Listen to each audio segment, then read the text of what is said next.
Welcome back to another YouTube video. It's your girl Krissy Cela here, and in today's YouTube video I'm actually going to take you through a brand new workout that you haven't seen on this channel before. Myself and my dear friend Danielle Wilson, who's also an Evolve U trainer, decided to merge both of our training styles into one program, and the reason being is because, as you guys know, as much as I love bodybuilding, as much as I will always do bodybuilding, I also wanted to try something different, to move my body in a way that feels completely different and to see what I'm capable of. And also sometimes moving a certain way can feel really repetitive. So exploring different avenues and exploring different ventures just opens you up to different capabilities and honestly being really proud of what your body can do. So I'm going to take you through one of the lower body workouts from this program. It is advanced, but I will modify it down in the description, so make sure you check that out. But also, it's been a week since I've come back to the gym, and this is going to be my 5th session of the week. So I'm feeling pretty tired and I'm feeling pretty stiff, but we're going to go through it and I'm going to do the entire workout with you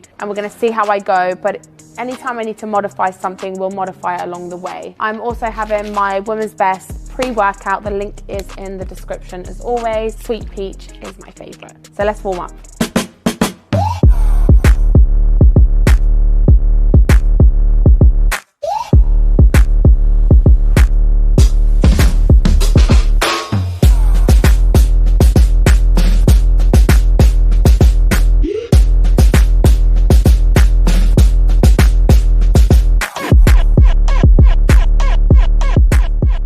Guys, if you have tight hips or if you struggle with a niggling pain on your hips, try this hip opener. So extend one of your legs outwards, bend the other one, and it looks really weird, but you're just gonna rock and you're gonna sit back on your heel and rock forward and then sit back on your heel. It will completely open that area up and it will feel so much better when you go and you squat. One thing I've realized, that the older I get, oh my gosh, my body needs it. It's not even a, oh, you should do it. It's, if I don't do it, I will not be able to move. So I've started incorporating these little mobility routines into my workouts and it's completely changed my life. So the first superset that we are doing, by the way, this is Danielle's part. So I'm looking at this and I'm actually thinking, what was she thinking? Because this is going to be intense. So I'm going to pre-warn you right now. So the first superset is going to be a barbell split squat straight into a plyo step up. So if you struggle with a barbell, because number one, barbells are very intimidating, especially because of the size of them. And especially if you don't have good balance, I highly recommend just using dumbbells. 1 or 2 is completely fine. Or if you completely don't have any balance, you hold on to some form of stabilization to help you navigate the movement. When you feel more confident, you remove your hand from the stabilization, use both hands. When you feel more advanced, you go onto barbell. But before you go onto barbell, I also recommend a Smith machine because it gives you, again, more stabilization. What you'll notice on the Power Strong program is the rep range is actually lower. And the reason being is because you are doing a ballistic move with a strength training move. So your strength training move right now will be the barbell split squat. And then you're gonna come over to your box and you're gonna give me a big plyo ballistic move. And you're gonna step up, jump down. Again, if you don't feel comfortable using a box, that's absolutely fine. All I want you to do is just jump up like so.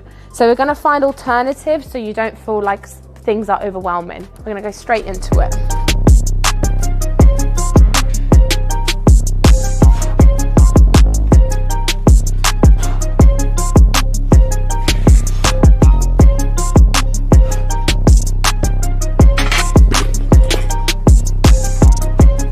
Not going to lie, guys, I know this is going to be a lot of work today.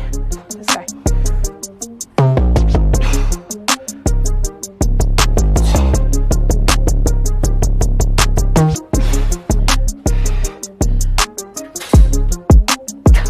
From your unilateral strength move straight into a plyo. This box could be a bit taller than I expected.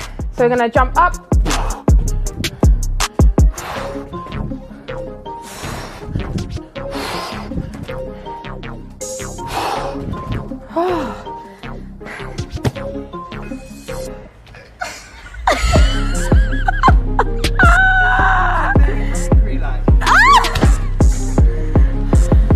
It's called power. Right, we're up in the weight. 15 kg on each side. 5 reps.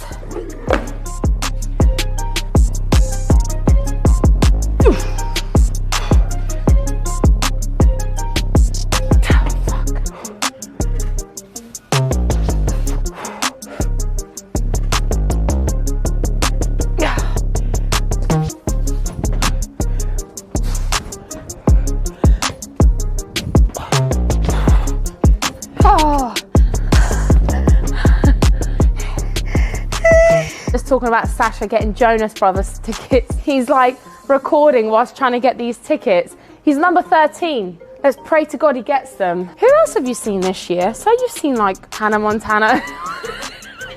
2 tickets. We'll put a 3rd one in there as a giveaway. I'm joking.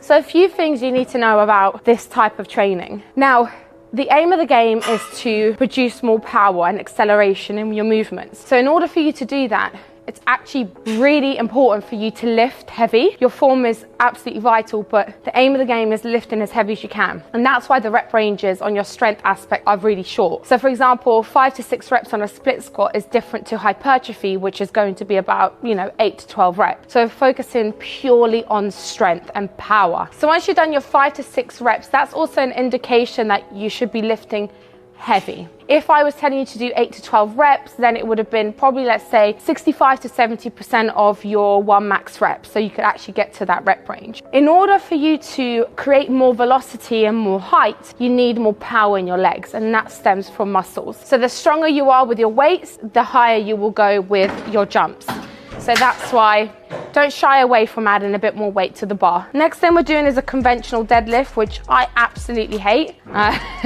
But in order for you to change and make growth, you've got to do things that also make you feel uncomfortable. When performing a conventional deadlift, I want you to step over to the bar so you actually see your toes right in front of you. Your feet should be about shoulder width apart, a little bit wider to what your natural foot stance is. You're going to grab the bar out just like so. I don't want a wide grip, I don't want a narrow grip. I want your grip to essentially be just on the outside of your legs, just like so. So not narrow, not too wide, just on the outside. So your hands are kissing your shins. When performing a conventional deadlift, you want to sit in to a squat position, retracting your shoulders back, lifting the weight, just like so, and then bringing it back down.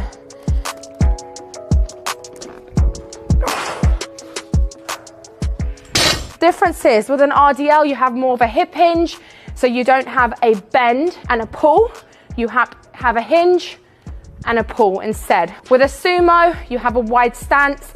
You do have a sat down position. Your hands are more narrow grip and you're pulling the weight upwards. But with a conventional, everything has to be tight in a little concealed box. You want to keep everything neutral, chest upright as you're bringing the weight up, and then you're drawing it back down. That feels quite light. Let's add some weight.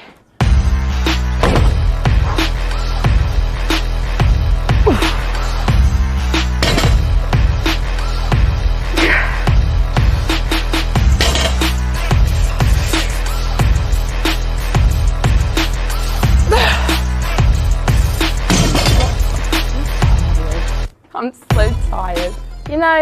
This workout is taxing, and it's because you're doing so much of different things. So you're doing big compound moves, unilateral moves, plyo moves. So you're moving your body in completely different complexities. So your slow and fast twitch fiber muscles are really fired up and really interactive. And whereas normally with bodybuilding, because you're not doing any plyo and you're actually isolating quite a bit, especially let's say if you're doing shoulders, you're gonna hit different areas of your delts, doing different types of movements. Although it's taxing on that specific muscle, it's not as taxing as, let's say, a big conventional deadlift or even an explosive plyo move, which requires all your fast twitch fiber muscles to be alert. So that's why what you will notice, especially in Danielle's ones, your workouts won't look as long. You'll have maybe 2 supersets and one compound move. Whereas with bodybuilding, you actually end up having a little bit more movements in there, just purely on the basis that they're isolations and they're not as taxing.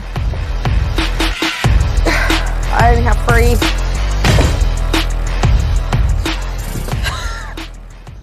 Sasha looked at the dumbbell and he goes, "What is this?" He goes, "It's so big." To his surprise, this is 47.5 kg. But the reason is we're gonna be doing a sumo squat. Normally you're supposed to do this on elevation so you create more depth. However, they only have 1 box and I don't have the second box, so we're just gonna do it on a flat surface. Once you've finished here doing about 5 to 6 reps, really controlled and taking your time with it, we're gonna go straight into a goblet squat with elevated heels. So we hit that quad much more. And you're also gonna work your core. Anytime you do a squat where you're holding a barbell or a dumbbell frontal, you're going to work your core much more.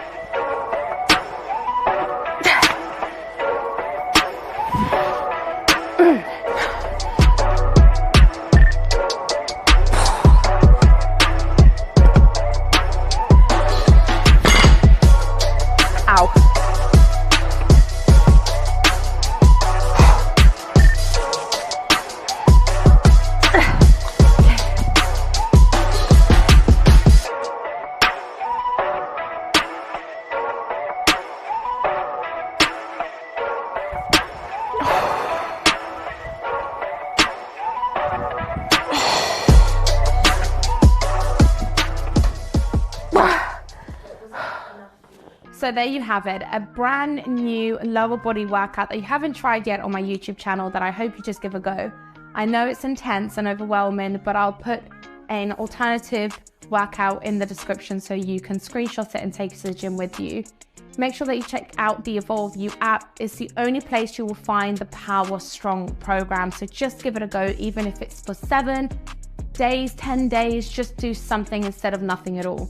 Thank you so much for always showing your support. Leave a thumbs up as it goes a long way. And I love you always and forever.